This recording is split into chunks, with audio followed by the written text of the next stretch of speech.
Hey gang, Redbeard here. You might be wondering why I'm a little crooked.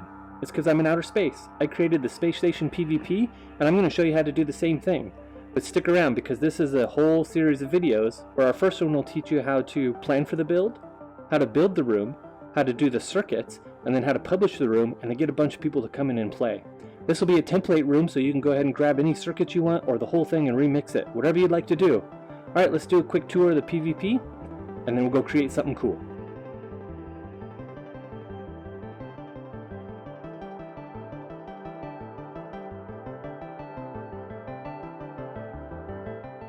Hey gang, Redbeard here. Welcome to our next installment in our PvP tutorial. Today we're going to talk about circuits.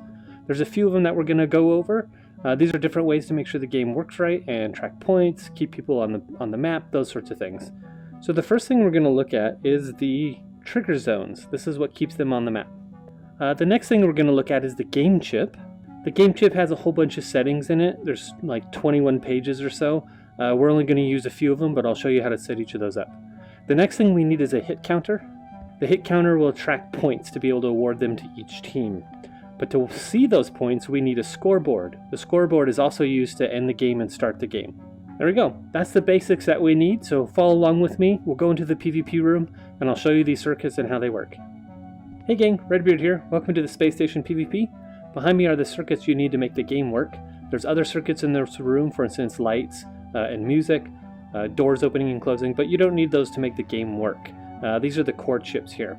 So the first thing we have here on the left is hit counting. Next thing is a scoreboard. Then we've got our game chip. There's a lot of settings there. We'll go over that in a minute. And then we have our respawn system plus the message. That's the tool that we use in case someone falls out of the map. It sends them back into the game and displays a message for them. So we're going to go through each one of these, and I'll explain to you how each circuit's working and what they do for the game. So we're using trigger volumes to make sure players stay in the map. Remember, we're in a space station, and so if they fall outside into outer space, we need to be able to bring them back into the game. So what we do is we wire all of the trigger zones into these plus chips. So essentially our first 3 trigger zones come in here, and then they go out on this side into the next plus, and then we wire 2 more, and then out, and we wire 2 more, and so on down the line. And then at the very end, we send a signal to the message chip, and it says you can't breathe in outer space. And then in 35 ticks, which is 3.5 seconds, we then respawn them. The reason we did the timer here is because when you fall out of the space station, we want it to look like you're falling through space. So the space station goes shooting up, you see all the stars, you get the message that you can't breathe, and then you respawn back into the game. It's just kind of a neat experience when you fall out of the ship. Okay, I put some signs in here to make it a little bit more clear what's happening. This timer is a pre-game countdown, and this timer is the countdown for the length of the game. But to understand how all of this connects, we need to talk about this Boolean chip and how we create a constant. So a constant is made up by a continuous pulse. On every tick, we're pushing a 0 or a 1. In this case, 0.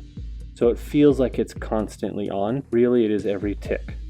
When the game starts, this will push a 1 into the OR chip, which creates a constant 1.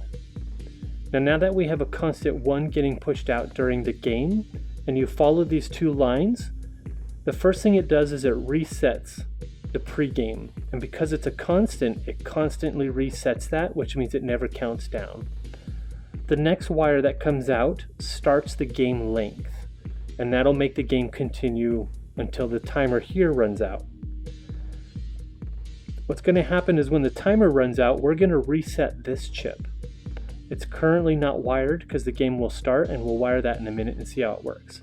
When this state changes, it changes this chip, which loops us back to the whole beginning, and then we get our constant 0 going between these 2. We'll reset the pregame and start the game over again. Okay, now let's talk about the scoreboard chip. With its 4 pins, we've got an on-off and then a max point count on the bottom. But the middle 2 is what you actually see on the scoreboard itself. On the top right corner of the scoreboard, you see the amount of time. So we're currently not in game, and so we get a 1-minute countdown there, and that's what this 600 is. It's 1 minute long. Okay, so we're going to wire this up so the whole thing can start, and what that's going to do is start the pregame, and then after 1 minute, we'll go into the game. So we do that by taking our pen, go to the wire tool, and we're going to connect the time expired to the start of the game. Now if we just wait till the timer counts down, we'll see the game starts.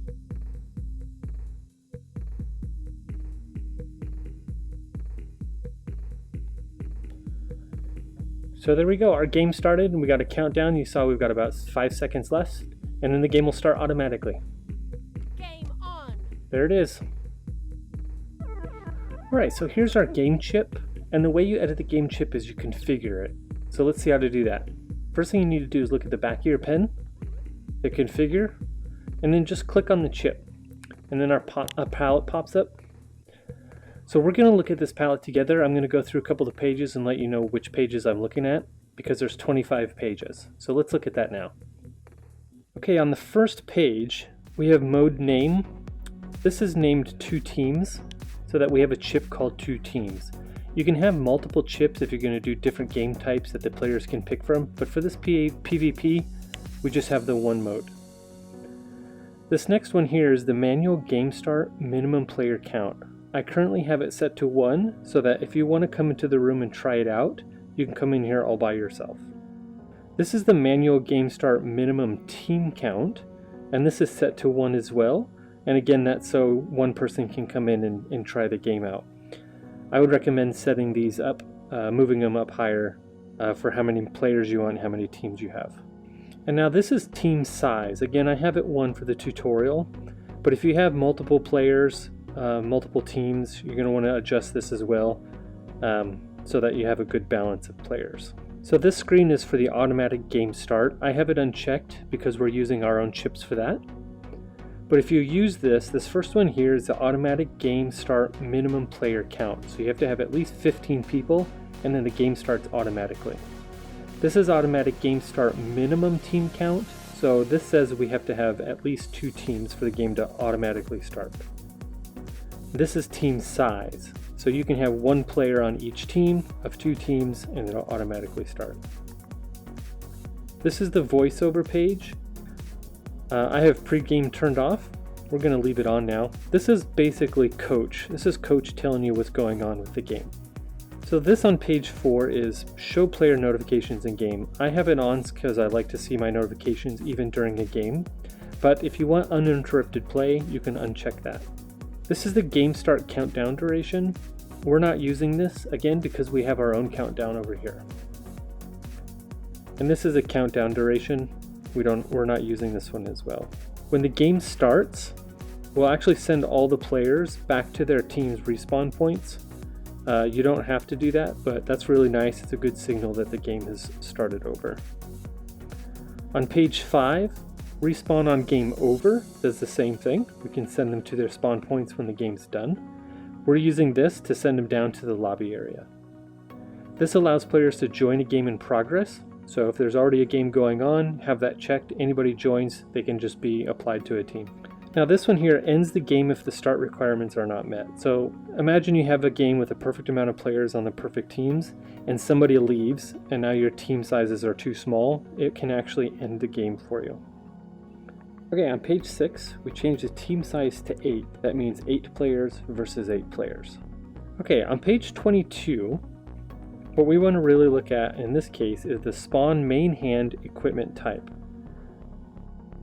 I have this set to laser pistol, and the reason we do this here is when a player is respawned after they've been downed, they receive a pistol in their hand, and that actually saves ink. If you spawn weapons into the game, you start to use ink, but if you use this system, you don't waste ink. This is the left hand. I have it set to none because the pistol requires 2 hands to load, but you can change this as well and allow them to have multiple weapons. On page 23, we have infinite reserve ammunition. This allows them to just keep reloading to keep shooting. Their guns won't actually run out of ammunition, so I leave that one checked. Okay, so that's the game chip. We just went through a few pages to kind of explain the way that we made changes, but I encourage you to go through there. There's 25 pages, and just read through each thing and you'll probably be able to figure out what sort of changes you want to make for your game. Okay, this is our hit counting circuits. The first one here is the player hit chip. This is kind of the main one. This is the one that checks when someone gets hit and who hit them. It does 2 things. The top pin is the attacker, the green pin is the defender, and we're going to follow both of those paths and then see how they turn out at the end to give the points. Let's follow the defender first. It's the easiest one to follow. So every single time a bullet hits the defender, it comes down to this chip here. This is our get player stat. Essentially what it's doing is saying, hey, how many hits do you have left? In this game it's 5 hits. So on the first hit it goes, how many do you have left? And this chip says, I've got 4.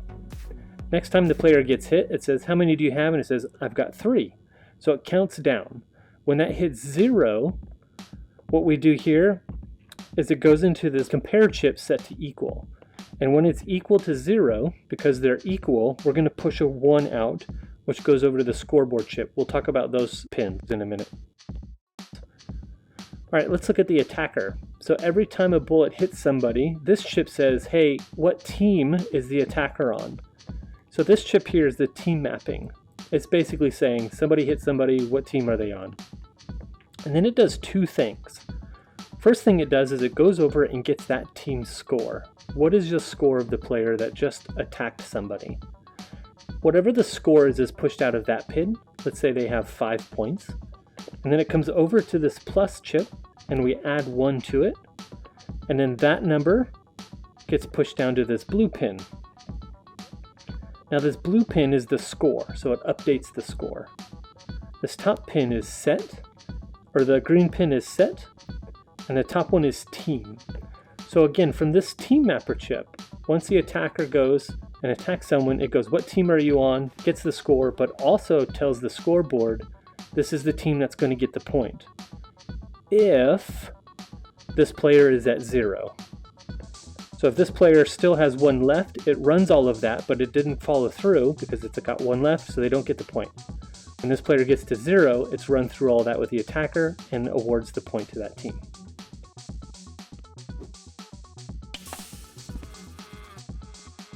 So let's talk about doors really quick. The reason I picked the space door is, 1, it fits the theme, but the big part of it was it took very little circuits. It's 1 state machine and 2 pistons, a button, and 1 sound effect. And what that gave me was a really good effect, but didn't cost much ink. So when you're thinking about your circuits and thinking about your details, especially things that need to move or affect players, try to keep it really simple, but you can make it much better just by adding design to it. Alright gang, that's it for the circuits tutorial. You learned how to create a scoreboard, a hit counter. We also looked at the game chips and the respawners.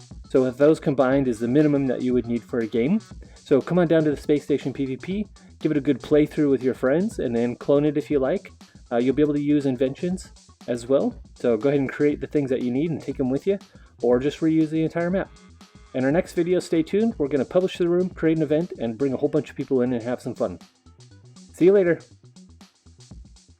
Alright gang, here's a quick reminder. If you like making tutorial videos, get them up on YouTube and then share them on our Discord, and then you can win a cool outfit like this. We've got these other ones that you can win, so just keep producing more and more tutorials and get them on YouTube, and we'll be able to upgrade your outfit to these cool ones.